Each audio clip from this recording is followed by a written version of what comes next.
15 বছর বয়সে বস আপনি কি করছিলেন? 15 বছর বয়স হয়তো স্কুলে যাচ্ছিলেন, হয়তো বন্ধুদের সঙ্গে ক্রিকেট খেলছিলেন, ক্রিকেট পাড়ায়। কিন্তু ঠিক সেই বয়সে ভৈরব সূর্যবংশী বিশ্বের অন্যতম ফ্রাঞ্চাইজি সেরা লিগ আইপিএল এর মঞ্চে ইতিহাস গড়েছেন, যা ক্রিকেটে আর ঘটেনি। এক মৌসুমে পাঁচটি পুরস্কার জিতেছেন: orange cap MVP, best emerging player of the year, super striker, super six, 776 run, 72টি ছক্কা, 237 স্ট্রাইক। সবচেয়ে বড় বিষয়, ক্রিস গেইলের সেই বহু প্রতীক্ষিত সেই ছক্কার রেকর্ডটা তিনি ভেঙে দিয়েছেন। প্রশ্ন হলো, কে এই ভৈরব সূর্যবংশী? কিভাবে 15 বছর বয়সে আইপিএল এর সবচেয়ে বড় সুপারস্টার হয়ে উঠলেন? আর কেনই বা বিশ্ব ক্রিকেট বলছে ভারতের নয়া অস্ত্র এসে গেছে, এখন ভয় পেতে হবে? জানতে ফুল ভিডিওটা দেখতে পারেন। আর আপনি যদি প্রথমবারের মতো আমাদের চ্যানেলে দেখতেছেন ভিডিও, অবশ্যই আমাদের চ্যানেলটা সাবস্ক্রাইব করতে ভুলবেন না। প্রথম আসি, ভৈরব সূর্যবংশী কে এই বান্দা? বর্তমানে 2026-এর আইপিএল শেষ হয়েছে, চ্যাম্পিয়ন হয়েছে royal Challenger Bangalore, back to back champion. তবে পুরো টুর্নামেন্ট জুড়ে সবচেয়ে যে মানুষটা আলো কেড়েছেন সেটা হচ্ছে ভৈরব সূর্যবংশী। রাজস্থান রয়্যালের হয়ে খেলেছেন, ফাইনালে উঠতে পারেন রাজস্থান রয়্যাল। কোয়ালিফায়ারে হয়তো গুজরাট টাইটান্সের কাছে বিদায় নিয়েছিলেন। তবে ভৈরব সূর্যবংশী যা করে দেখিয়েছেন তার পারফরমেন্স দিয়ে, সেটা সত্যিকার অর্থে আইপিএল এ বিরল ঘটেছে।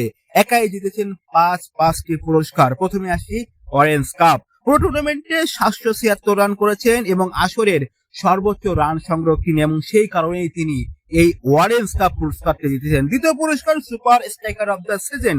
16টা ইনিংস খেলেছেন, 776 রান করেছেন, কিন্তু তার স্ট্রাইক রেটটা বুম বলতে পারেন, 237+ স্ট্রাইক রেট, দুর্দান্ত। তৃতীয় পুরস্কার সুপার সিজন অফ দ্য ইয়ার, বলতে পারেন super six of the season. পুরো টুর্নামেন্ট জুড়ে 72টি ছক্কা মেরেছেন। ভাবুন তো একবার, 15 বছর একটা ছেলে আইপিএল এর 72 বার মাঠের বাইরে ছক্কা পাঠিয়েছেন।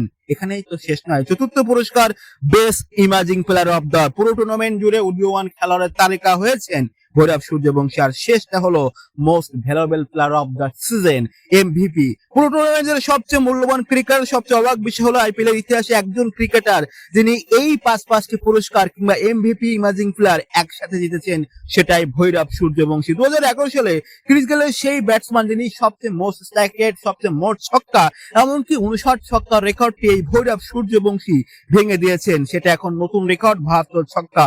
ফাইনালে রাজস্থান যেতে পারেনি, তবে পুরস্কারের ভান্ডারটা হয়তো গিয়েছে ভৈরব সূর্যবংশীর কান্ডারে। তবে দিন শেষে এখন কথা বলা হচ্ছে, এখন কেনই বা বলবেন না, 2000 আইপিএল এর অন্যতম সুপারস্টার ভৈরব সূর্যবংশী, ভারতের ক্রিকেটের নয়া অস্ত্র ভৈরব সূর্যবংশী। তাই একটাই কথা বলতে হচ্ছে, ভারতীয় ক্রিকেটের পরবর্তী বিরাট কিংবা রোহিত শর্মা কে হতে চলেছে? ভৈরব সূর্যবংশী নাকি যুবরাজ সিং এর তকমা পেতে যাচ্ছে? কমেন্ট করতে পারেন। আর ভালো লাগলে cricket diary by Shanto YouTube চ্যানেলটাকে সাবস্ক্রাইব করতে পারেন। নেক্সট ভিডিওতে দেখা হচ্ছে।